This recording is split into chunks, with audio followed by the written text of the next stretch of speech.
আসসালামু আলাইকুম ওয়া রাহমাতুল্লাহি ওয়া বারাকাতুহু। আলহামদুলিল্লাহ, সুপ্রিয় দর্শক শ্রোতা, বৈচিত্র্য রঙের স্বপ্ন আমরা ঘুমের মধ্যে দেখে থাকি, অথবা তন্দ্রাচ্ছন্ন যখন হই তখনও অনেকেই স্বপ্নে দেখে ফেলি। এমন কোনো দিন নেই যেদিন কেহ স্বপ্ন দেখেনি। বেশিরভাগ দিনই মানুষ স্বপ্ন দেখে, আমিও দেখি, আপনারাও দেখেন। প্রিয় দর্শক, স্বপ্নে যদি কখনো আপনি দেখেন আপনি রাজা অথবা বাদশা হয়ে গিয়েছেন, এটা প্রধানমন্ত্রী নয়, রাজা অথবা বাদশা আপনি হয়ে গিয়েছেন, যদি আপনি এটা দেখেন, তাহলে এর মানে কি? এর মানে হচ্ছে ইমাম মোহাম্মদ ইবনু সিরিন রহমতুল্লাহ আলাই, যিনি স্বপ্নের বিশিষ্ট ব্যাখ্যাকার, তিনি যেভাবে বলেছেন হুবহু আমি আপনাকে সেভাবেই পড়ে শোনাচ্ছি।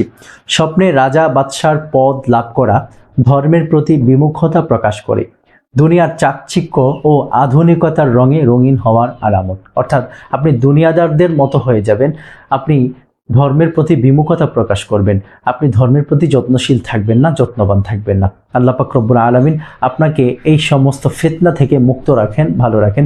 যদি আপনি এগুলো স্বপ্নে দেখে থাকেন, তাহলে এর থেকে পরিত্রাণের জন্য আপনি বেশি বেশি দান সদকা করুন এবং সালাতুল হাজতের নামাজ পড়ুন, তওবার নামাজ পড়ুন, বেশি বেশি ইস্তেগফার করুন।